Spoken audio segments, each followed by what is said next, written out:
All right, good morning and welcome everyone to day 2 of our STEAM activity workshop.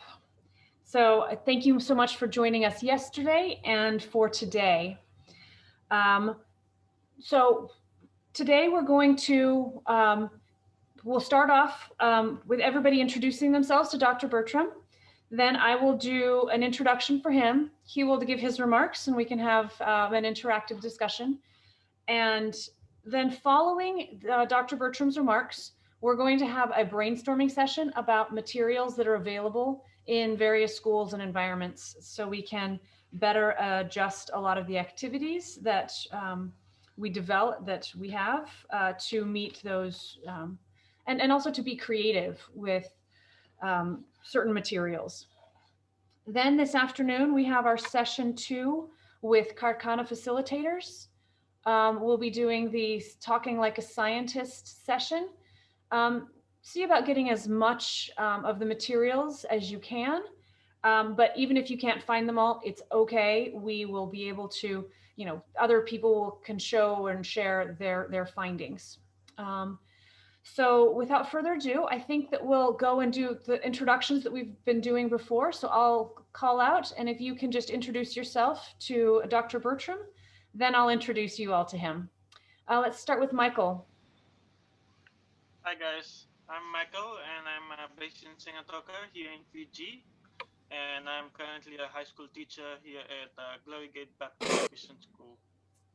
Fantastic. Hi, Michael. Safili. Hello, Michael. A teacher at high school in Tongatapu in Tonga. I teach STEM and science and maths. Thank you. Great. And also another thing about Safili and also Mamau, they will be leading a youth leadership program for STEAM later in the year. Let's go to Tejal. Hello. I'm Tejal. Can you hear me? Hello. Hi, Tejal. Please introduce yourself. I'm Tejal. I'm a research officer at Curriculum Development Unit in Suva. Thank you. Kirti. Hi, I'm Kirti and I'm a basic science and chemistry teacher at LDS College in Suva. Thank you. Great, thank you. Darnesh. Morning, everybody. My name is Zarne and advisor at Ministry of Vocational Education and Career. Glad to be here. Thank you. Oliana. Good morning, everyone. I'm Oliana, and I'm the Industry and Community Liaison Coordinator at the University of the South Pacific. And I'm very happy to be here for day 2. Swaliha. Good morning, everyone. I'm Swaliha Salsabil. I'm a secondary school teacher in Singatoka, and I teach mathematics. Thank you. Aseri. Good morning, everyone. Sorry, I was just able to get the audio on a minute earlier. I'm a school teacher. I'm teaching at Suva Methodist Primary School. And we've had a PD with your team in the last term. Thank you. So it looks like you're in the Bay Area. I like it. It's just a background. Oh, okay, all right. Mamau. Alofa. I'm Mamau from Tuvalu. I look after the American corner here in Tuvalu. Thank you. Mo, who's joining you behind you? These are students from a secondary school here in Snafuti. Hi guys, good to see you. Hey there. All right, Razia. Hi, everybody. I am Razia. I live in Lautoka, Fiji, and I am a school teacher by profession. Great, Razia. Thank you. Thank you. And Ruth?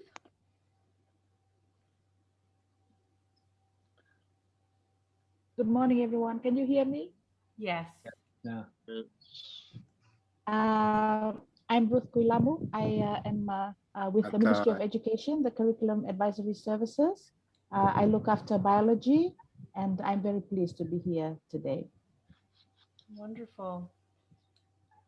Vili?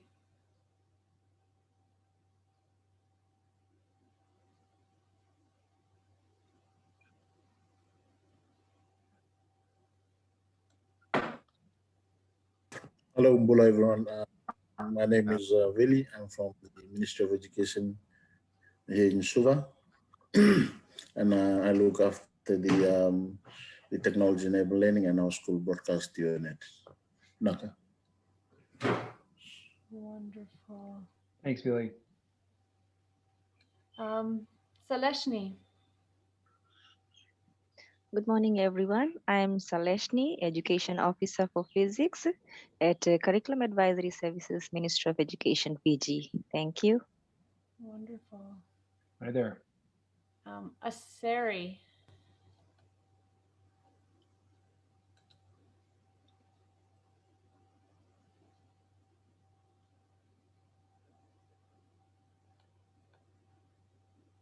All right. Anyone we missed?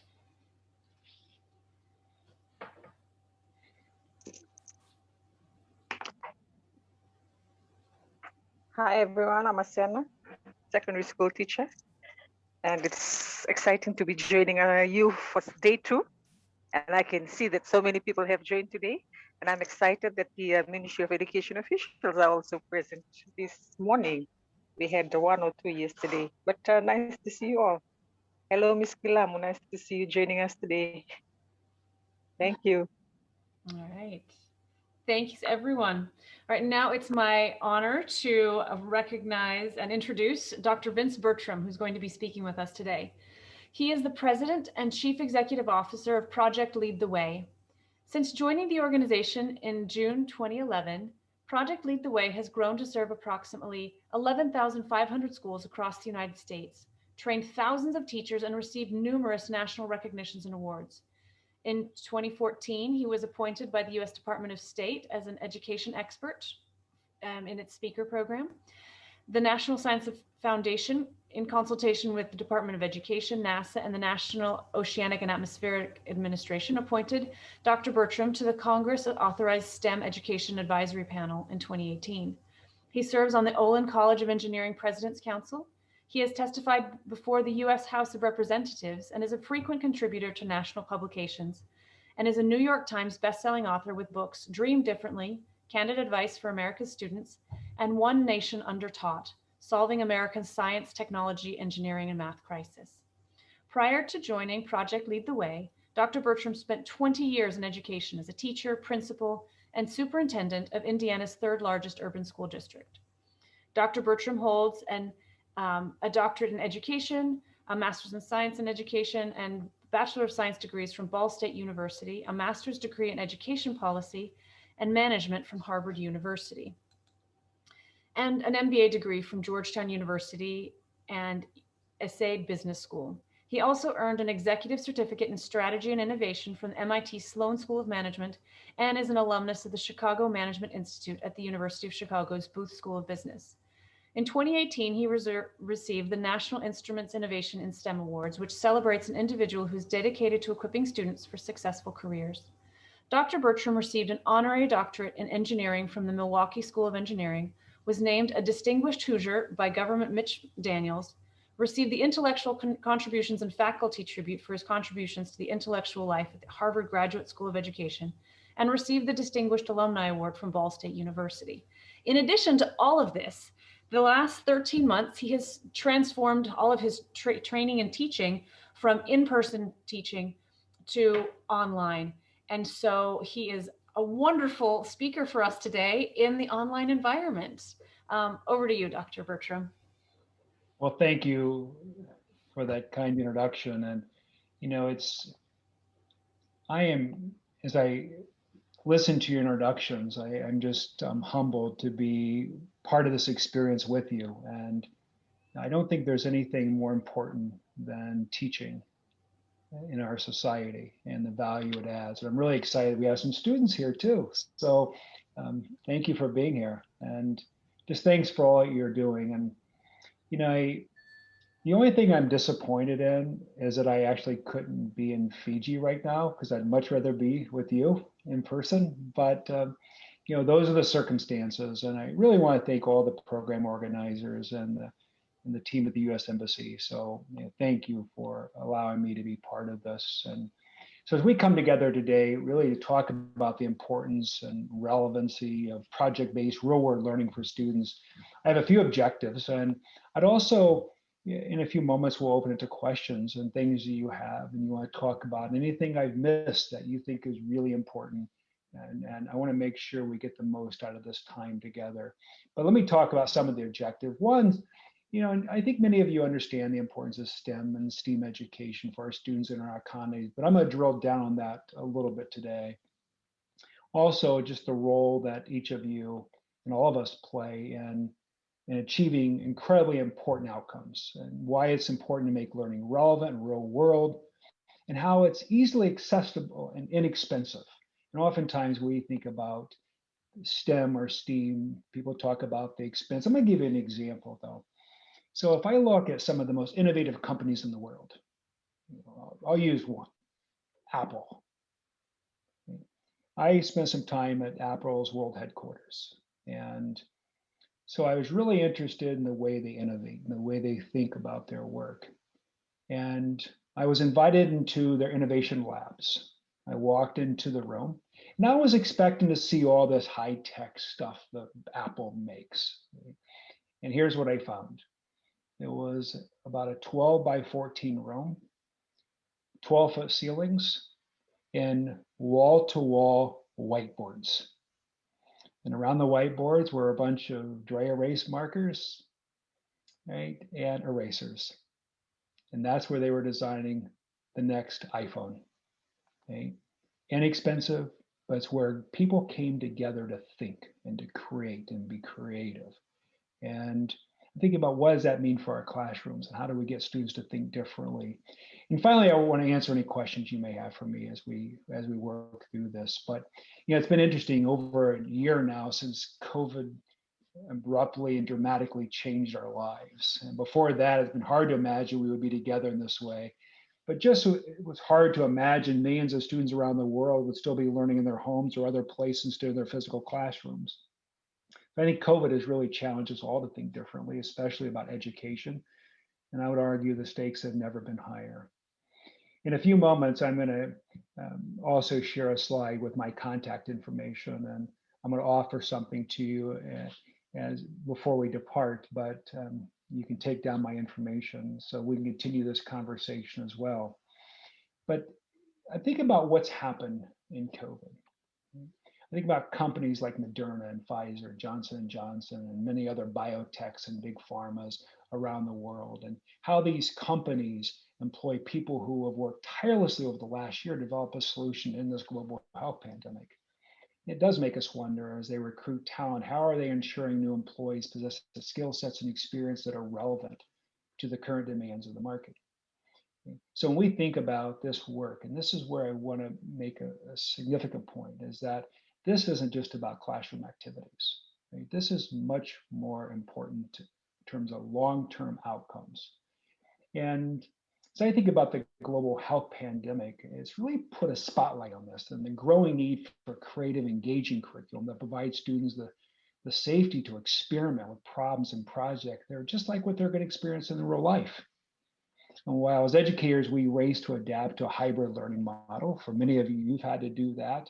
Some, you haven't been affected as much.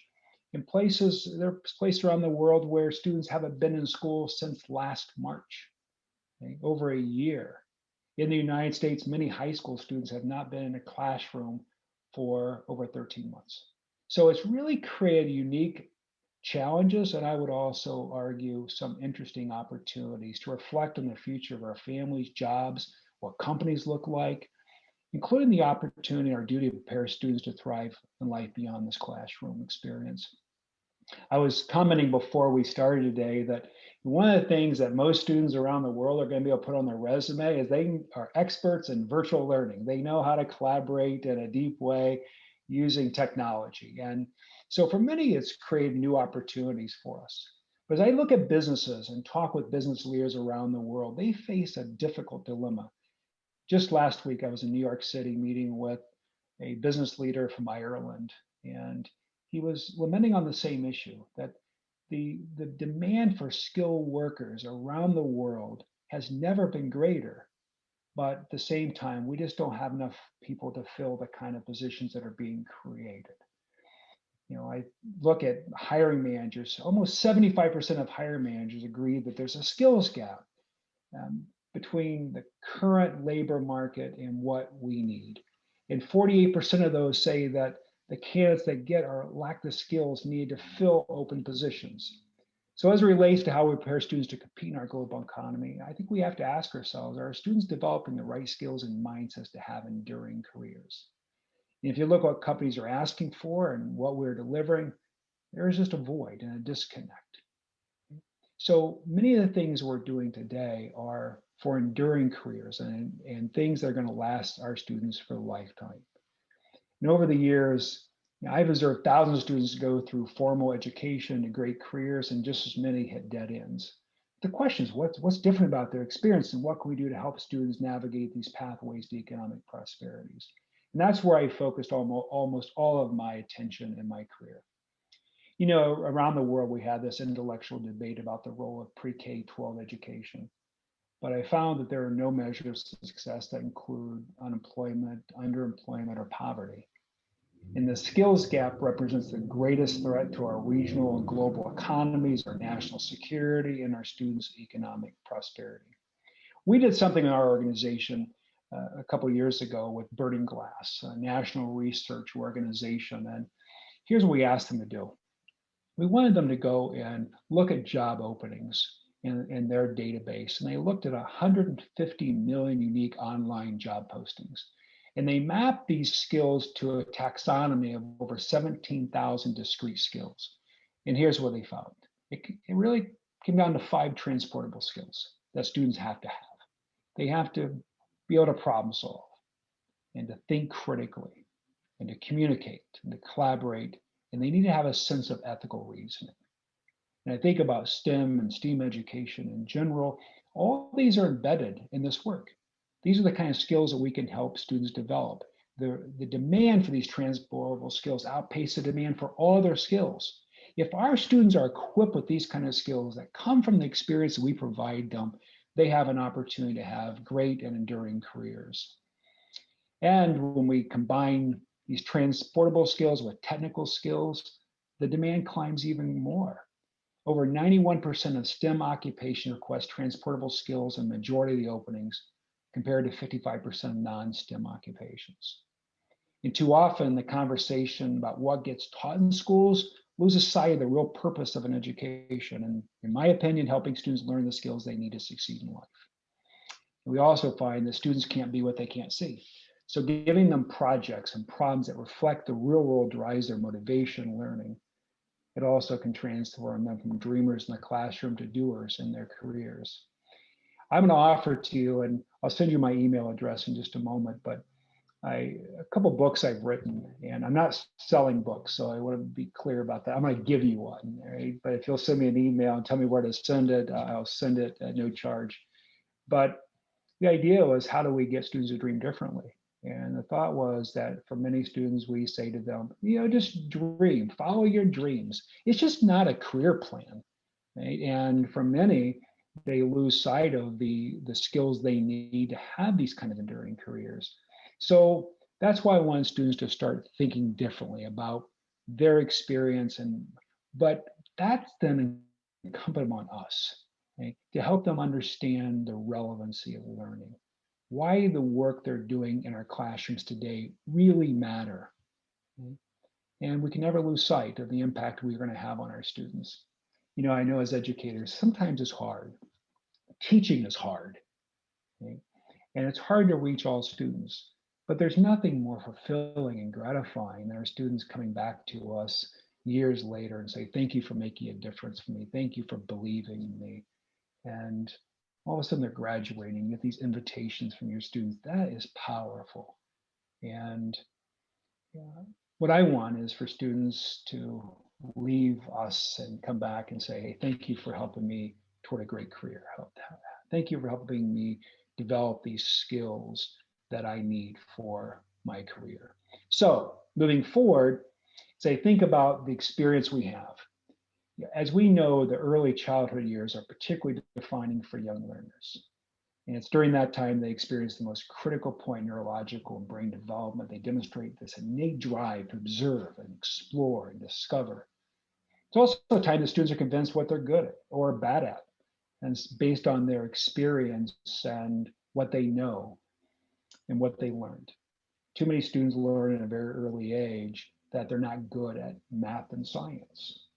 And if they're convinced of that at an early age, it's really hard to get them to recover from that. And I think as a global society, we've focused almost entirely on accountability systems measured by results of subject area test. We've reorganized structures, we've created policy to drive standards, and we've become, and this may not be true in Fiji, right, but it's true in a lot of places around the world, that we've become more interested in test scores than in engaging our students. And we've measured our results based on test scores. But here's what I've learned, is that we can't test our students to excellence. We have to inspire them. And unfortunately, too many students are uninspired, aren't going to succeed unless we change our focus to instructional core, a deep career learning, and long-term student outcomes. So what does that mean for all of us? Okay? When I think of STEM or STEAM, they're more than discrete subjects that make up an acronym. Okay? And when I've traveled the world, I've ran a couple of things. People have said to me, you know, we believe in STEAM, science, technology, arts, and mathematics. I was in the state of Oklahoma, and they told me they believe in STEAM. They said, we believe in science, technology, engineering, agriculture, and mathematics.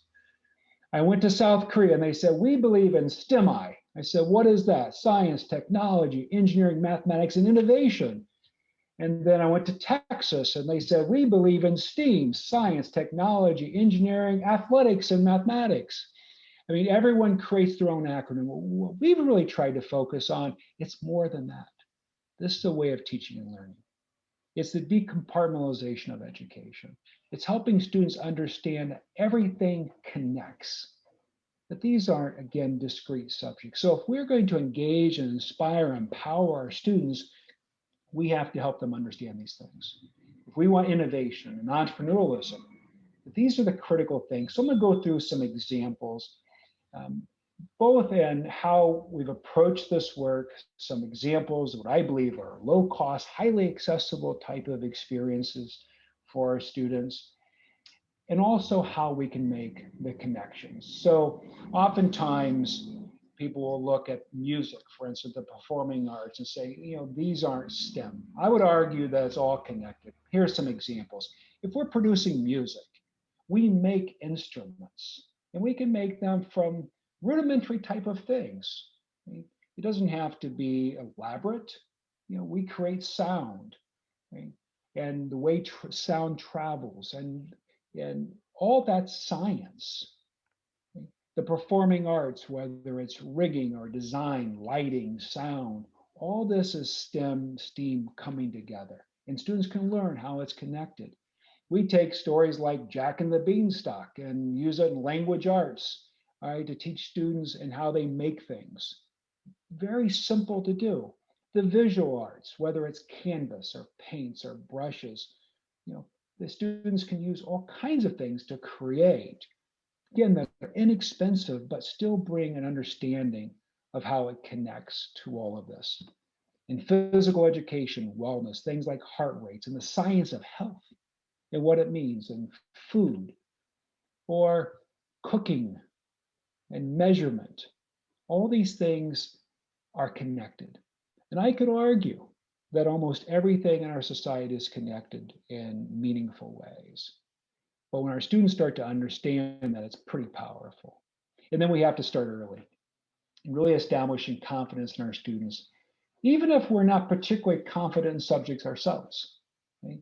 And we find sometimes, particularly in the lower grades, where a teacher may not feel strong in math. And if that happens, then our students are not going to get the experience we need. And then we have to make learning relevant and real world. Let me give you an example of relevancy. I have 4 sons, right? And my youngest son is in college. And my second oldest son, when he was in early on in school, I got a call from his teacher. And she said, "We're really concerned about Drew's math." And I'm like, "Well, Drew is in preschool." And she goes, "I know, but I asked him a question today and he didn't know the answer. And I was really concerned." I said, "What was the question?"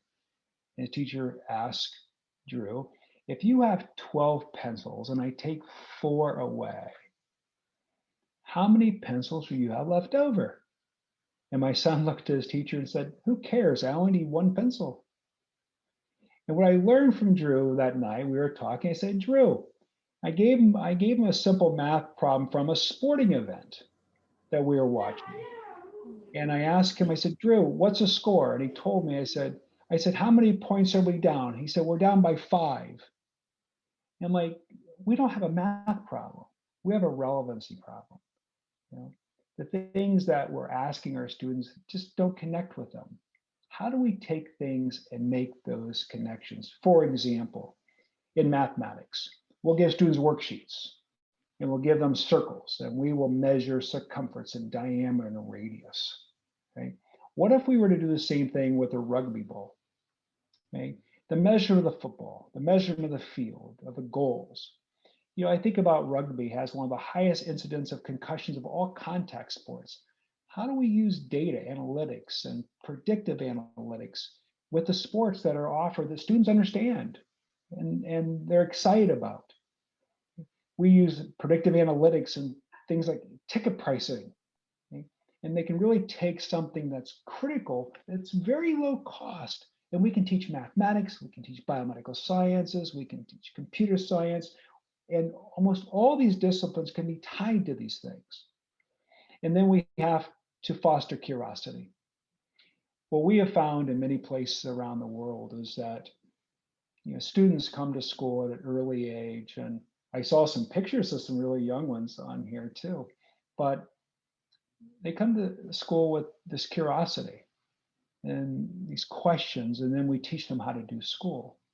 My question is, how do we encourage that curiosity and get them to understand that many of the questions they're asking, how do we explore together as a teacher and as a student? And they also have to understand how to deal with failure. That in schools in general, here's what we do. We give them content, we have them do assignments, we take grades. We get to the end of some grading period, we add those things up and we assign a grade to them. That's pretty common practice around the world. Okay? It's just not the way things happen in the real world. Okay? We take risk, we have failure, and we continue to learn. We're not necessarily penalized because of what we didn't know 2 weeks ago or 2 months ago. I think about the way students play video games.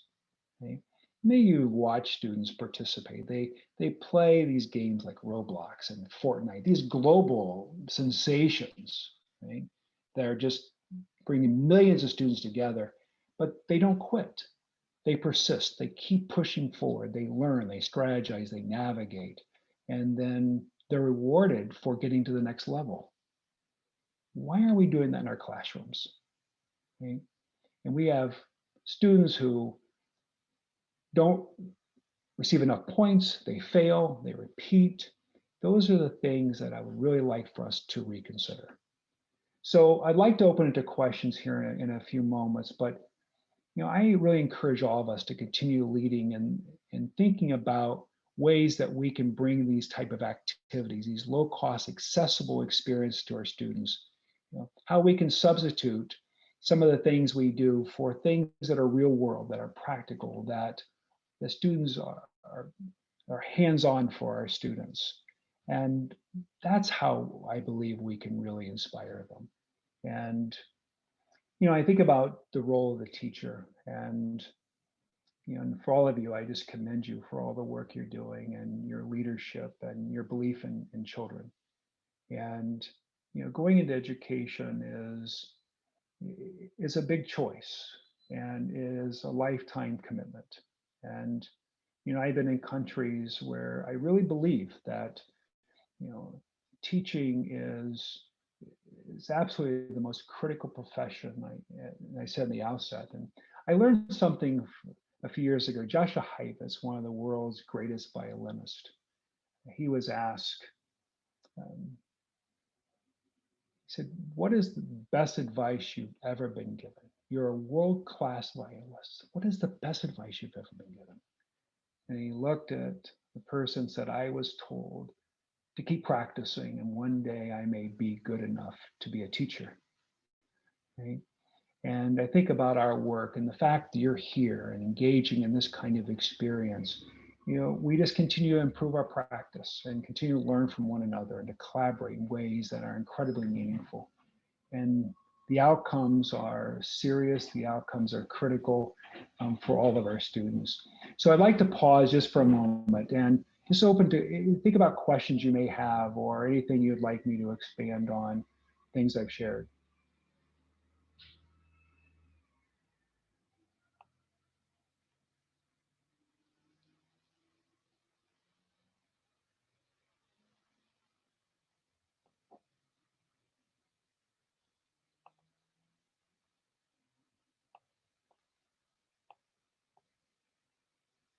Any questions at all?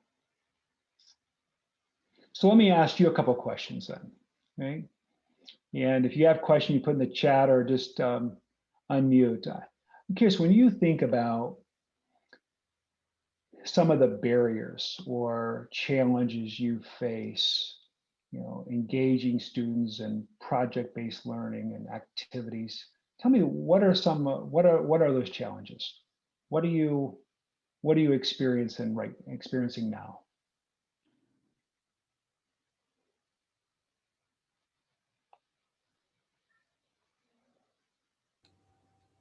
I know we had some good responses to this a similar question yesterday, so this is a great to talk to.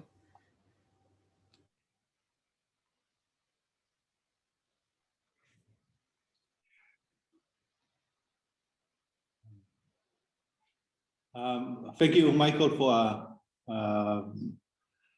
sharing your experiences.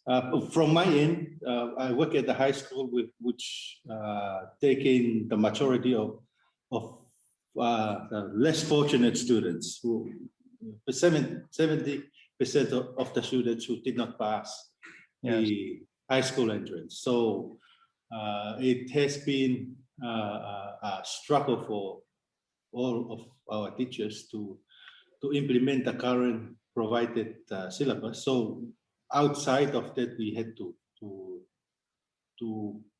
go outside the classroom and get hands-on, trying to implement whatever can promote learning in our students. So very much STEAM is a integration and project based. It's a way forward for us. We're starting to witness that it does make more sense to the less fortunate academic ability of our students. Great. Do you believe that all students have to have the same activities to get to the same outcome? No, because we have both of the extreme, but the majority is with the less fortunate ones. But we do have very good students. So we were trying to facilitate for all of them. So giving other activities that does promote the growth of those students who are more geared to their ability, to their learning ability. So it's quite a challenge. Okay, thank you. You've got a comment from Darnesh in the chat. Yeah.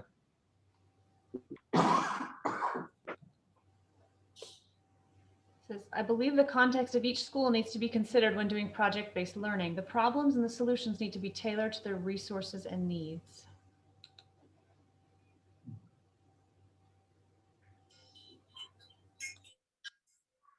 How do you, let's take this comment. I'm really curious about this. When you think about tailoring it to the resources and needs, is it possible for us to keep high expectations for all students, right? And not differentiate on expectations, but the way we achieve those? That was really the question I just asked, right? Is that do all students have to do the same activities to get to the same outcomes, right? And I would argue and suggest that yes, it's tailored to the resource and needs, but maintaining a high level of expectations around the outcomes for students, right? Otherwise, we perpetuate this have and have nots, right? The students who have access to certain activities have different learning outcomes than students who don't. We can accomplish the same thing, right, with a lot of different activities. And that was the point I was making with,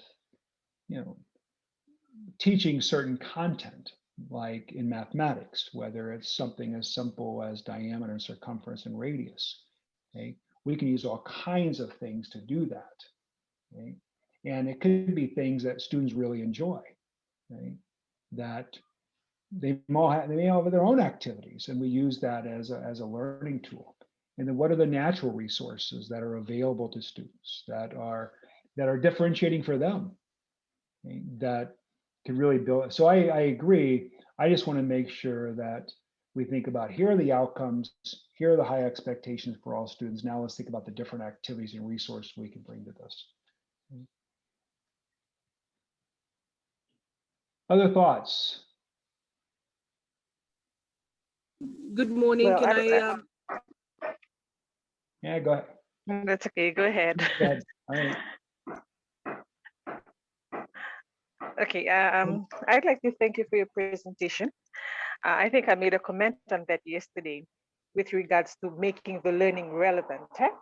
Yeah, that's my passion in my school. I challenge my teachers. We usually look at the external exam results, and then we set a new target for the following year. And for me, I've always told them, our target, regardless of what we achieved last day, is always 100%. And they look at me and say, that's impossible. We have students who have learning difficulties. I said, and our job is to ensure that they make it. It's not so much about passing the external examination, but taking that science that they've learned in the classroom and being able to apply it when they leave school, and taking their learning and being able to make connections. So when I'm in the classroom, before we actually touch on a lesson, I tell them, you have to ask the question of, why are we learning this particular topic? What relevance does it have to my life? And I was sharing yesterday that usually when I ask, okay, so why are we learning this? And they say, oh, because it's going to be asked in the exam. And I said, no, it has nothing to do with the examination. Yeah. How can you take what we're about to learn and then apply it to your life? And then just bring the examples instead of using the examples in the textbooks. Okay, you've done this at home. This is basic. You've gone to the village, and this is what the ladies in the village used to do. Talking about pressure cookers. Before we look at pressure cooker, the theory behind that, we look at how they do it in the village. And then I said, see, that's the example of the pressure cooker. Now you brought that from the ladies in the village, and we've made a new pressure cooker using what they have done. And they're like, oh, so that's how it's done. I mean, they make it relevant. I think that's what's missing for us teachers. Most of us speak at a higher level, and our students cannot make the connection, and they feel left out. And I'm glad that in my school, I know the teacher said before, the science class was the lowest number, but now everyone is interested in taking science. And I said, yes, that's probably the reason, because we make connections to the real world and they see the relevance of that. And I think that's a challenge for us teachers, to try and to make it relevant for them, so that they make connection. It's not about exams. Really, to me, it's not about exams. I don't really care about the examination mark at the end of the year, even though we get a very good percentage pass. Yes. For me, it's like what you said. When I meet them 2 years from now and 3 years from now, and they are very successful to me, that's my what can I say? That to me, that I have done my work, I have done my job. I'll put an example. I had a student in my class last year. She was always lazy, like the term that the teachers made. And I said, I leave her. I check her work every now and then, and I encourage her every day. And just last week, I was talking to some of my students, and they said, did you know that Pulori is scoring very high marks in the tests that they give in nursing school? I said, my Pulori, the one that always sleeps in class? Yes, the one that you always encourage, even though we tell you to leave her alone. I said, that's just making my day as a teacher. I love my job. Well, yeah. It sounds like you love your job, and I think the points you're making are right on. Right? And this is one of the points I was making earlier, that making it real world for students and connecting that. We did a survey, and I really tried today. I didn't want to all this to be U.S. centric, right? But this was a U.S. study we did. We asked fifth graders around mathematical concepts, and their question wasn't to solve the problem. The question was, why are you learning this? Okay. You know what the predominant answer was? 75% of the students responded that they're learning it because it's going to be on the test. Okay. We're going to be tested on this. That's why we have to learn it. And it's like, no wonder so many students don't like math. Okay? But when they learn that math, the tool to solve problems, real world problems, all of a sudden learning becomes relevant to them, and they get excited about it, and they start asking questions. They want to learn more about it. But that's not typically how we teach it. We teach it through some progression. The other thing that really happens, one of the primary issues around learning is prior knowledge. So when we think about the scaffolding of learning, right? And for many students, and this is part of, I believe, the inequity that exists, and when students don't have certain experiences, right? And the assumptions we make about those experiences. So I think the things you're talking about, if you can get above the test scores, right, and really focus on real world learning and activities that are relevant to students, you can teach at a high level. You can teach really important issues, and you can take the same kind of activities and start at an earlier age and use the same activities to accelerate and to expand learning. You can we use things like, we'll take and have students design simple things like paper airplanes. Okay? It has nothing to do with the activities around helping them understand how things fly and push and pull. And we'll take animal rescues and give students things that they're really, and we create push and pulleys with very simple type of activities and materials. Okay? But they learn important concepts. And then all of a sudden you're talking about the physics and aerodynamics and flight in space that just start to expand students' knowledge from something they started that was very simple. Okay? So that's the way I think is really important to think about the scaffolding of that learning. So other comments or thoughts?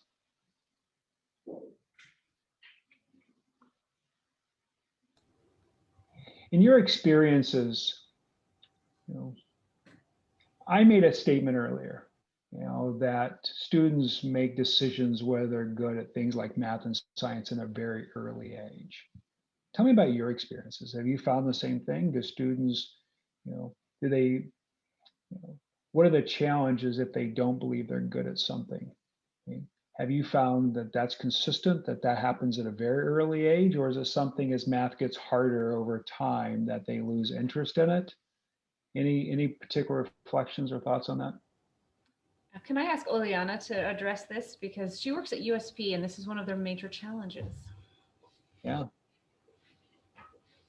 Or Joe, either way.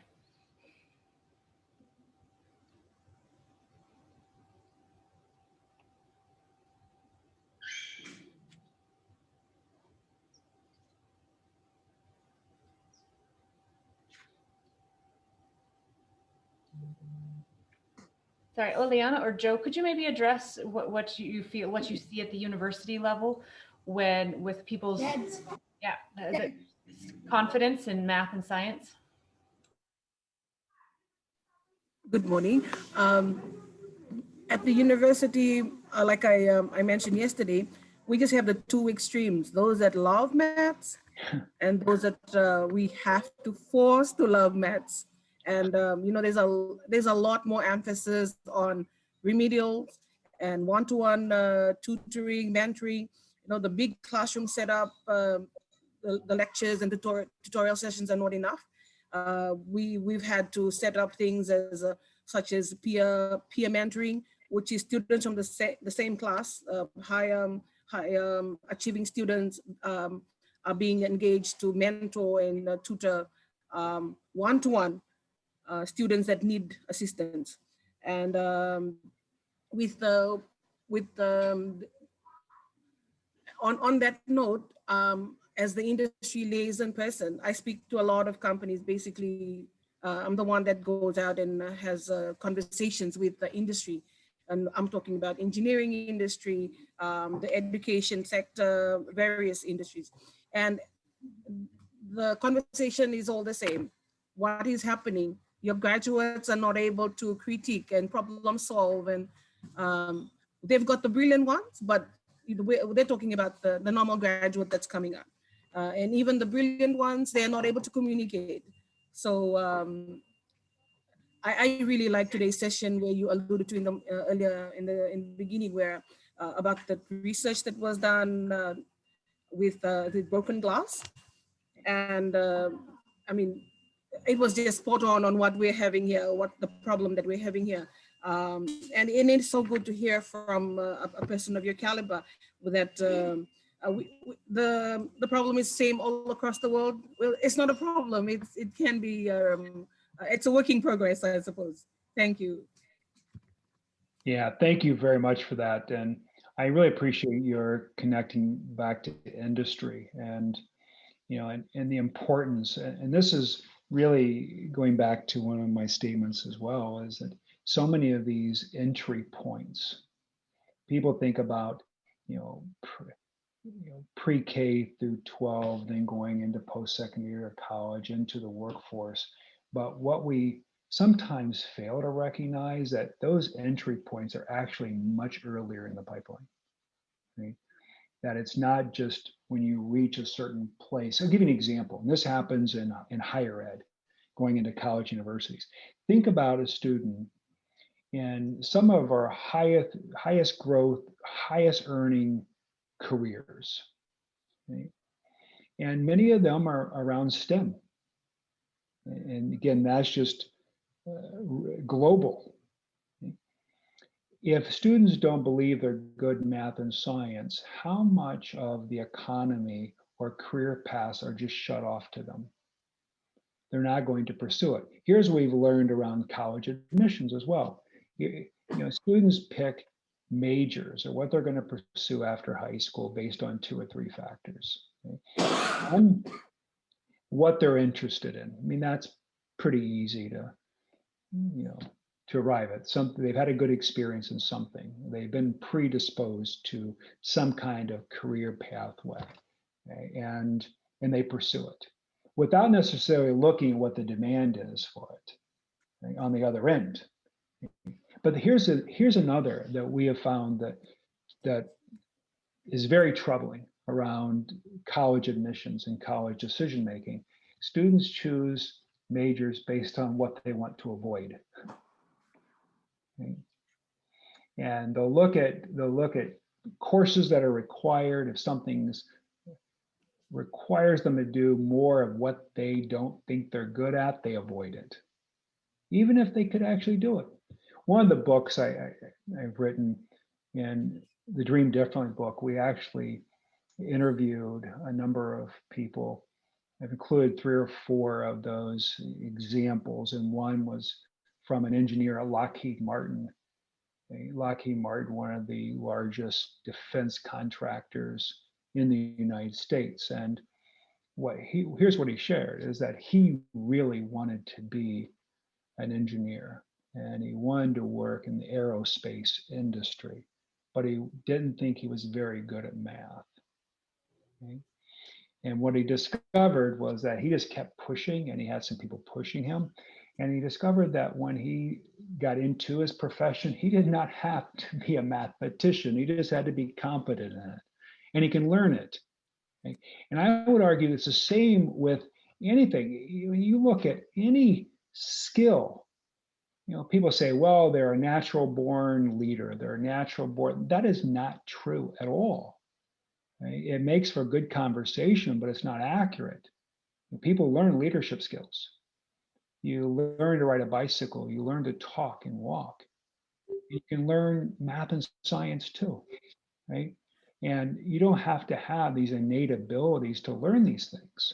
It just takes practice and persistence. And if we can encourage students, that's why, my comment earlier was, they come with curiosity, and how do we nurture that? How do we convince them? I love, Asina, your point a moment ago was right on. We convince students that they're taking this, they have to do this because they're being tested in it. Okay? That's not the true test. That's not the measure of success and testing we want. It's going to be years down the road to say, have we added value for these students? Have we created the kind of experience and opportunities that will give them enduring careers and opportunities? Okay? Not whether they passed a 5th grade math test. Okay? But as long as that's encouraged, I think as educators, I believe in accountability at the highest level. I do. Sometimes I think we count the wrong things, okay?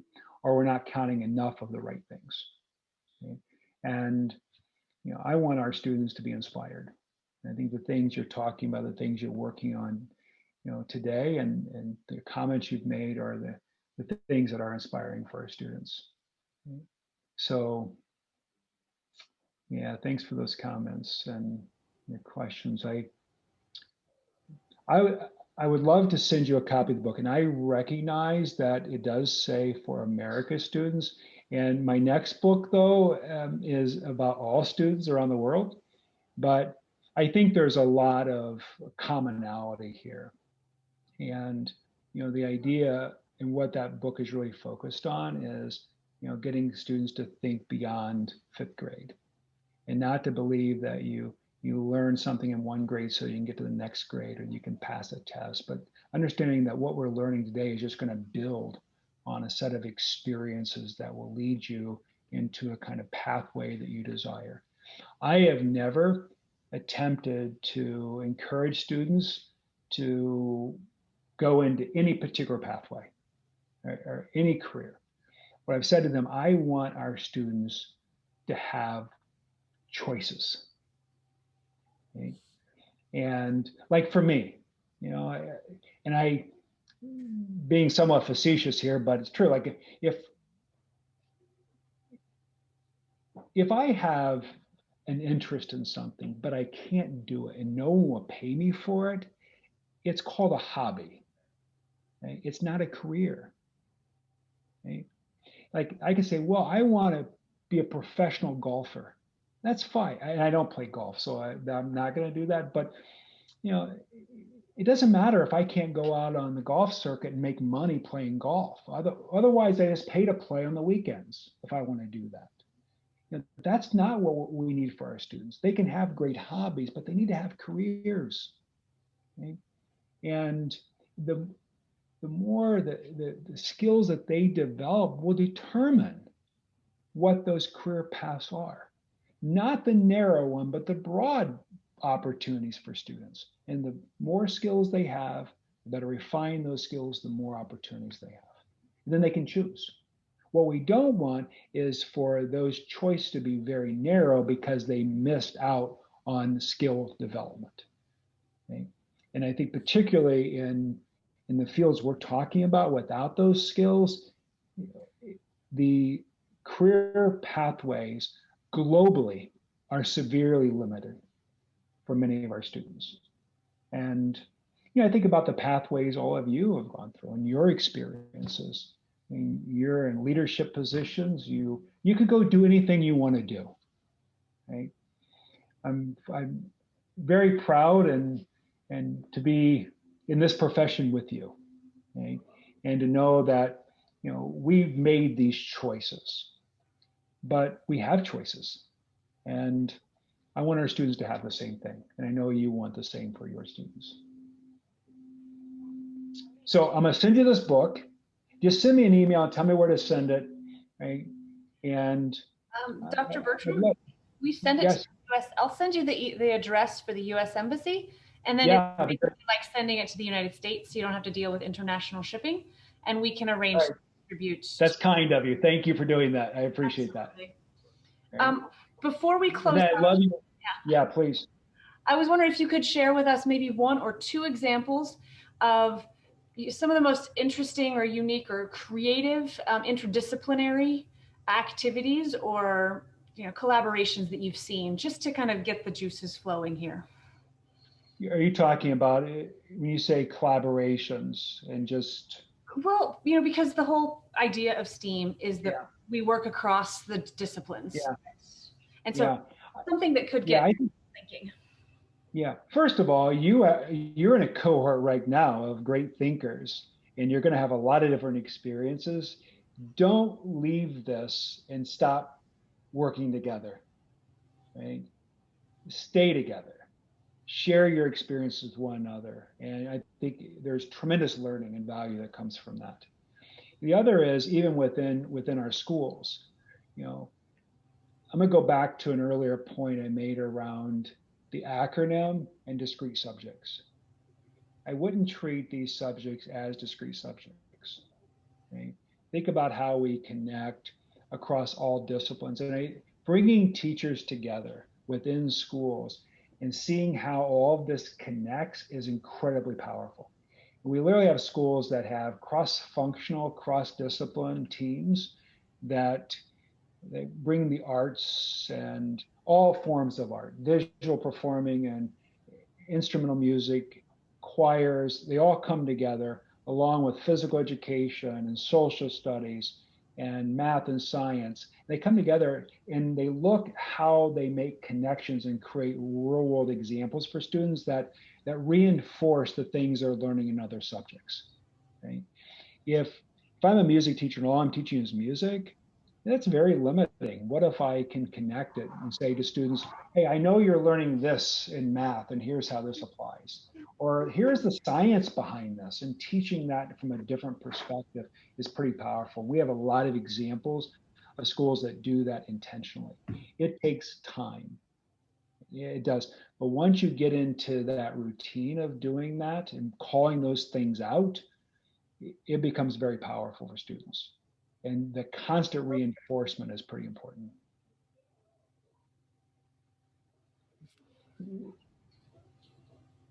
It doesn't take a lot of imagination, really, and a lot of creativity to see the connections. And the last point, this is sometimes I've heard this from students, like when you're taught a subject and students are writing and you critique their grammar. And they say, this is not a language class, right? This is this class. The reality is it needs to be all of the above. Right?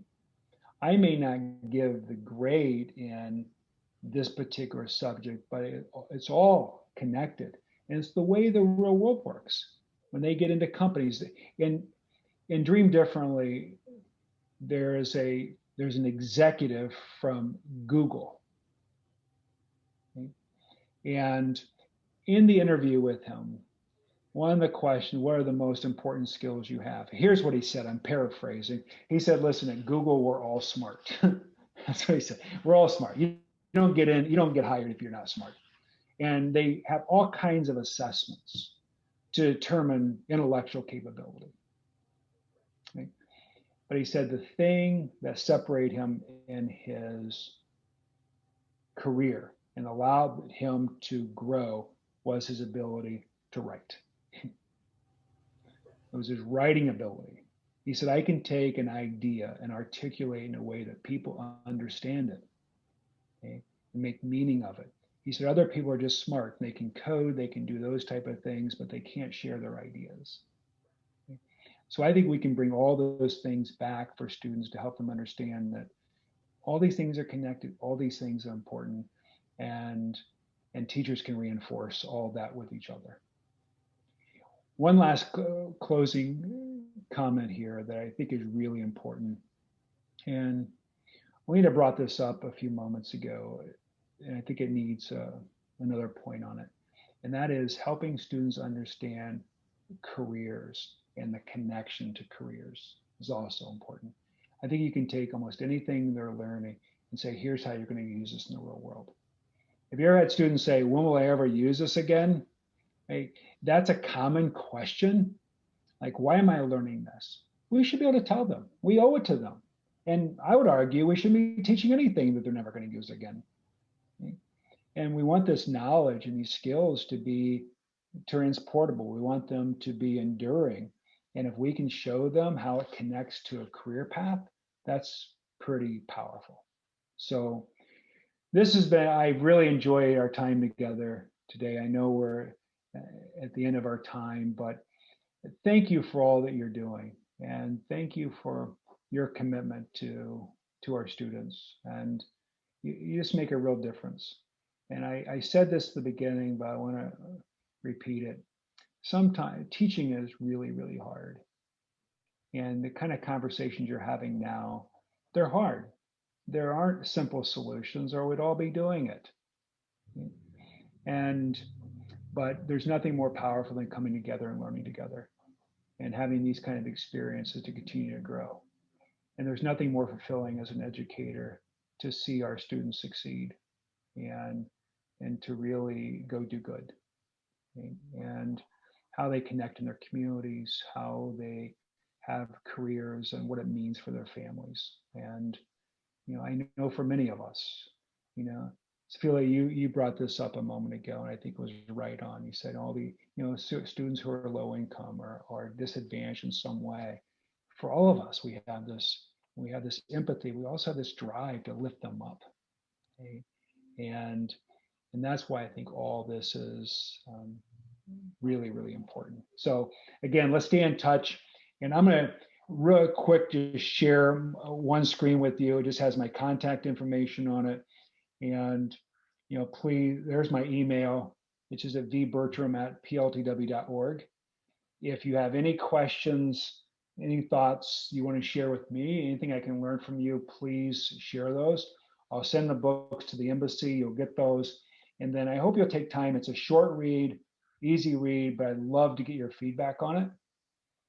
And also, as I'm writing another book right now, I would love examples or anything that you want to share that I could share with a lot of other people as well. So thank you very much, and enjoy the rest of your day.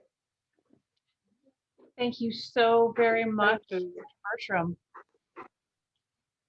Sounds like somebody wants to share something.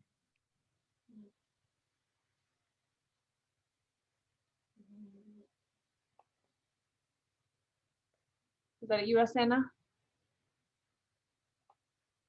Yeah, I just wanted to say thank you. It was really an inspirational conversation this morning and presentation. Thank you. Thank you very much. Right. My sentiments are the same. Thank you so much. And I'm really looking forward to reading the book. Great. Thank you. Thank you. Thank you, Dr. All Bertram. right. You're welcome to stick Thank around. you. I I want to come to Fiji. All right. So I'm ready. That's what I want to do. I want to come see I want to see everyone in person. That'd be great. Yes. So we will invite you as soon as we have some borders that are less really strict. I know. We're all dealing with that, so it's good. So, all right. Good to see you guys. Thank you. All right. Thank you. All right. Thank you. All right. So for everyone who's on, the part of our workshop that we're moving to now is about being creative with resources. All right. So like yesterday, not everybody had a paper straw or a plastic straw, but we came up with several different options that amounted to the same thing. Using sticks, using anything long and rigid, part of a dried up palm frond would probably have worked. Rolled up paper, kebab sticks, all right? So when you're looking through these, so I want us to think about what we have available. So when we're putting together this workbook, we're not putting on there things that are just unavailable or prohibitively expensive or just not easily, something you can't get very well. So I want to start this brainstorming opportunity, shout out stuff or add stuff into the chat. What are resources that you think every school, no matter if it's rural or urban, no matter if it's in Kiribati or Fiji, what are things that all schools will have?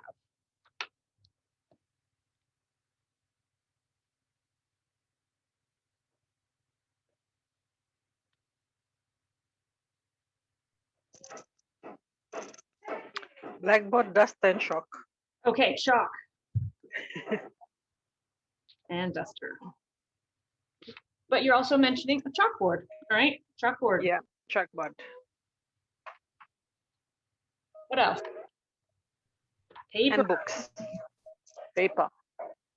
Color. Colors, okay. We have a lot of things out of nature, like leaves and soil and sand. Yeah. Yeah. Yes. Leaves, soil, sand. There are lots of experiments that we can do with these. And most places are going to have palm fronds, right?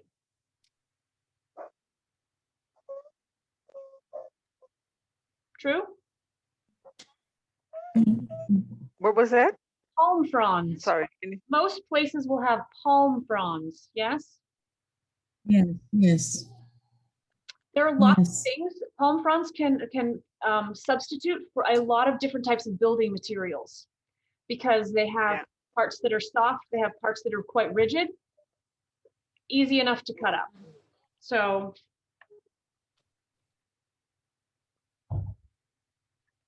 right. In terms of also things in nature, when we're doing experiments with weights, you might not have something like a specific 1 kilo measurement, but we have rocks, right? We have books that can serve as some of these weights and pulleys, right? Right. We did an experiment. We had a guy come out from the San Francisco 49ers, and they were kind of developing some science team activities associated with physical education. And he brought a little parachute backpack that helped, like do a demonstration about drag. But they recognized that, most schools aren't going to have this little backpack parachute to, measure the distance, when people are running. But an easy option was a backpack full of books and or rocks. It provided the same kind of a measure of drag that students were not able to run as fast when they had this backpack with an extra weight on it. It might not have been a parachute weight, but it was a weight that caused, so they were still able to do the experiment because they thought outside the box. When we're looking at like the list of supplies Karkana sent over yesterday, he said bottle caps. Not everybody is going to have bottle caps. What is something else that would, because it was basically something to be a wheel. What are some alternatives that are, it's easy to find that could be used as a wheel if you need to make a car or something?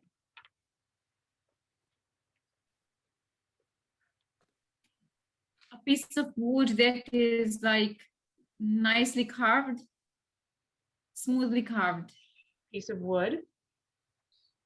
For that experiment, even just cardboard cut in a circle would have worked just fine. Yeah. Mm-hmm. Cardboard.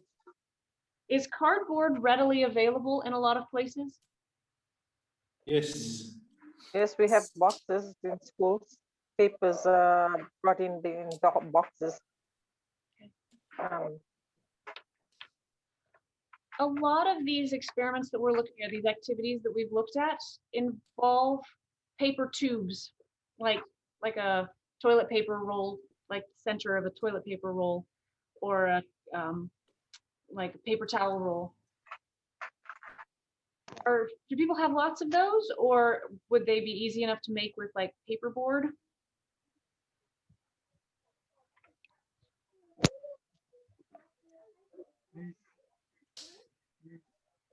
I'm guessing with this lockdown, there a lot of people would have stored up with their toilet paper, so I think that would not be an issue. Possibly. And some of this just requires a little bit of planning in advance. So if you know you're going to do an activity, you can ask students to bring them in.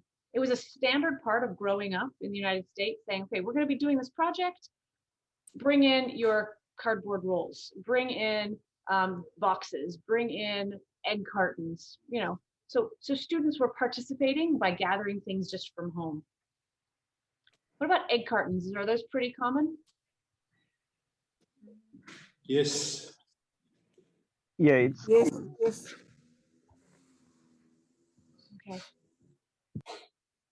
For like electrical engineering or electricity experiments, how accessible and or expensive are batteries?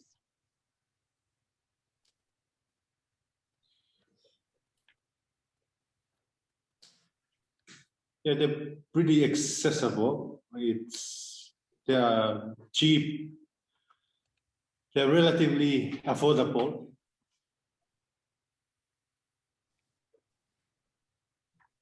Right.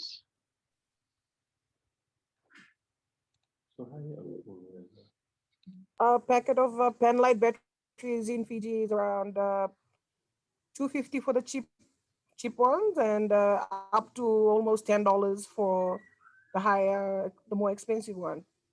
Okay. So depending. And do you get and do teachers get a budget from the school to buy small things? Yes, we do. So batteries are a possible. Yeah. Labs should have the batteries. All right, wonderful. What are some other creative resources, or maybe does anybody have a science experiment or an activity, a STEAM activity that they do that's relatively, doesn't use expensive materials or just uses available materials? Does anyone want to share one of those?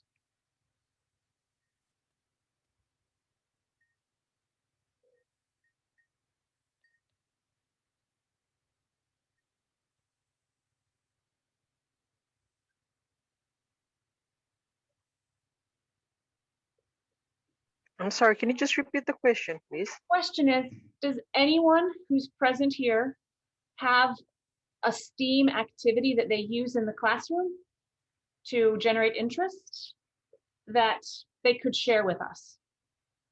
Something they do that uses materials that are available.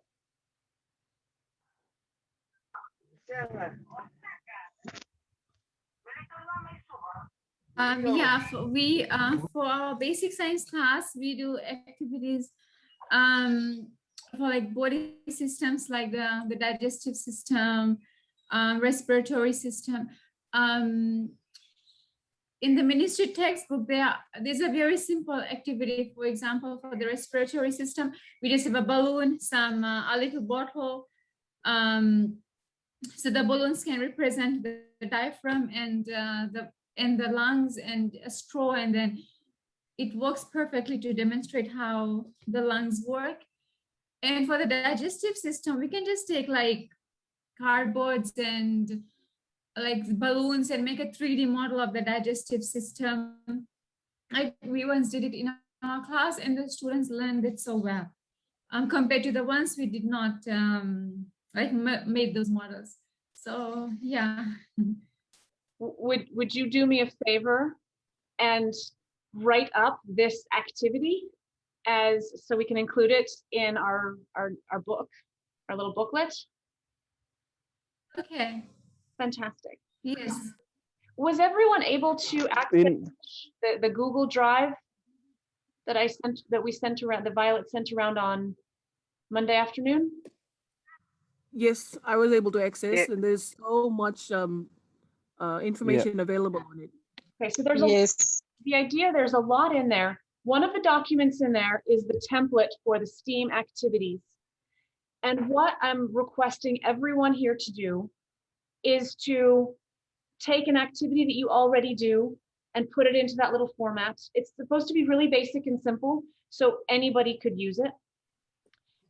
And or find one of the activities that are there on that Google Drive and see if you can adapt it to local circumstances, to what's available locally. We're requesting that, because that was the big point of this workshop, and the whole, it was supposed to be 3 days of us working together to build this.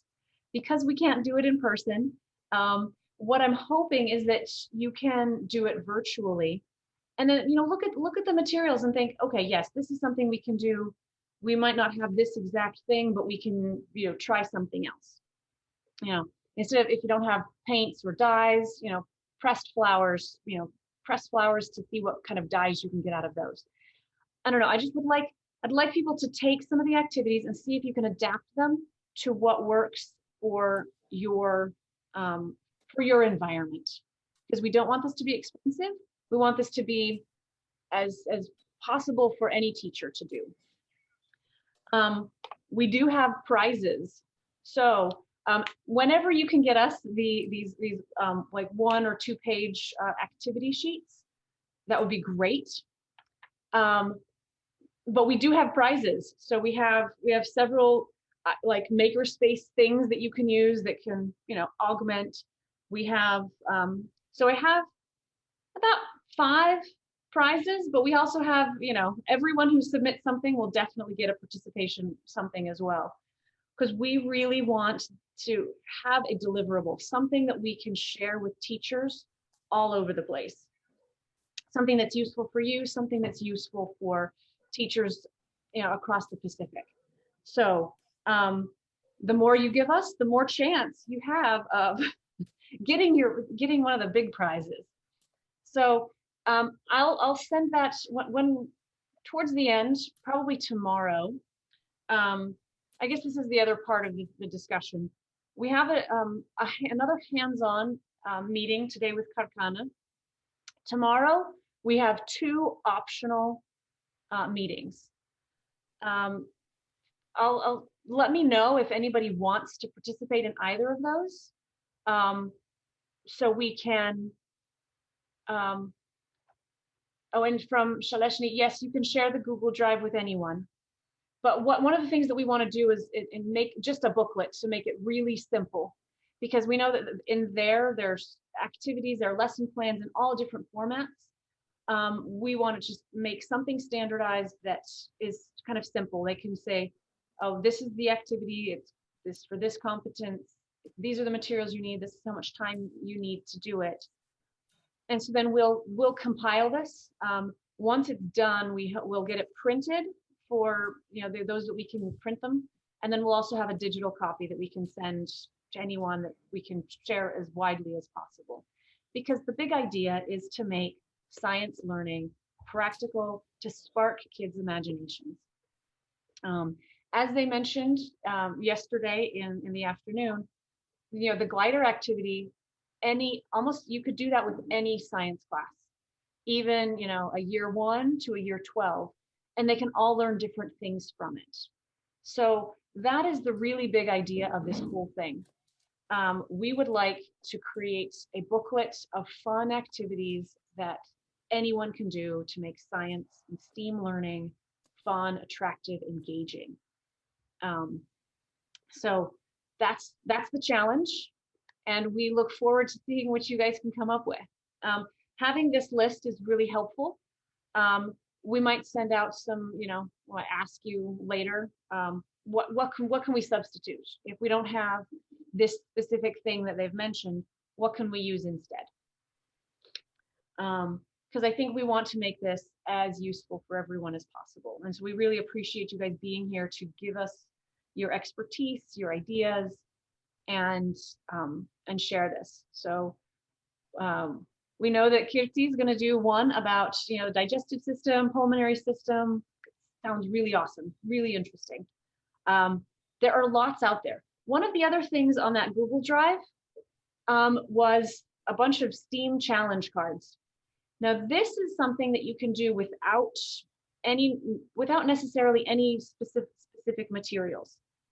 They are simply challenge cards that you could give to your class, to your students, and see how creative they can be to come up with that, okay? So there are like maybe 4 or 5 pages of challenges. And the nice thing about this is it allows for a lot of student creativity. And then once they create whatever it is that the challenge is, whether it's making a basketball hoop or you know, coming up with some way to make something fly or build something specific, there's a lot of problem solving that goes into that. And I think that you'll be really impressed with the creativity of some of your students. So I definitely encourage you to look out for that one too, because there could just be, you know, a term challenge randomly, no instructions, be creative and figure it out. Because as Dr. Bertram was saying, that being critical thinkers, being problem solvers are really important skills now and in the future. And some of these, you know, just giving kids kind of free rein to solve challenges, to solve problems is critical in developing those critical thinking skills. So we have just a couple more minutes. If anyone thinks of other, so I'll get through the chat and find out all the other materials that you guys have listed. And then let's start, if you can start thinking of exercises, activities, things that we can add to this booklet, that would be outstanding. And then you can all learn from each other's experience. You can all contribute to the growth of STEAM specialists, you know, kids who are interested in STEAM throughout the Pacific.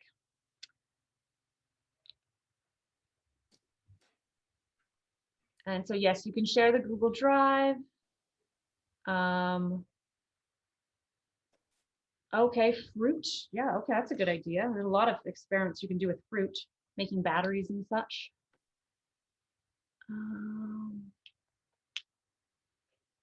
And then, yes, and then the American spaces that we mentioned before have makerspace activities. And so you can bring your school kids in to use any of the materials that we have here at the U.S. Embassy or at the other places. All right, flowers. Right. All right, since our time is just about up, I want to remind you our session this afternoon starts at 1:30. Please note it's a different Zoom link than this morning and yesterday's sessions. So I sent that in the email yesterday. Please use that Zoom link because they are going to be organizing small breakout sessions, and we'll be doing a very, very fun activity. I've got a little bit of a preview. It should be very interesting. But you know, kids very much, and then one of the other links, there's one of the documents is websites with links. There's a program that Fiji is participating in called GLOBE, which is Global Learning and Observation for the Benefit of the Environment. So because I know environment studies are really important in the Pacific right now, and there's a lot of interest, there are very detailed protocols that teachers in almost any subject can use to kind of make science learning practical. And you don't necessarily need a lot of information, a lot of materials for some. Some are very much just observations. Some you can use, you can use your phone. I mean, a phone is a great resource because it has all kinds of things on it in terms of measuring things, time, calculator. There are all kinds of fun apps you can get for phones. So that's also another resource that I don't want you guys to forget about. But I just wanted to give a plug for the GLOBE resources. I will send a specific link in the email that we send tomorrow with all of the recordings from these sessions. So you can share them with anybody you think might be interested. You can also review if the sound went out for you at any point or you lost connection. You can review any bits of the session that you lost, or you can lead professional development sessions at your own school using some of these resources with the Karkana sessions, Dr. Riley's presentation, and Dr. Bertram's. So we'll see you this afternoon. If anyone has any questions, I can hang around for another couple minutes. Otherwise, I'll see you this afternoon. Ooh, string, good idea.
Anybody else have any questions or needs, desires, other ideas?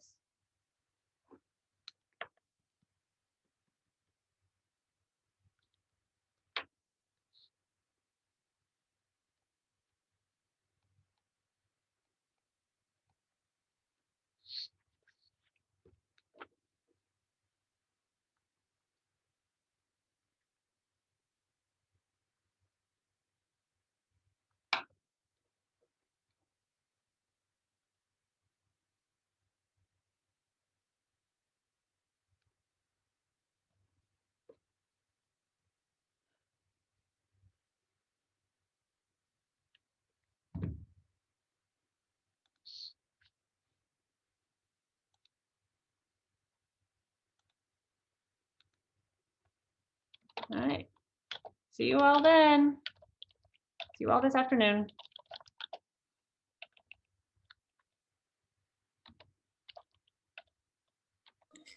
Bye, everyone.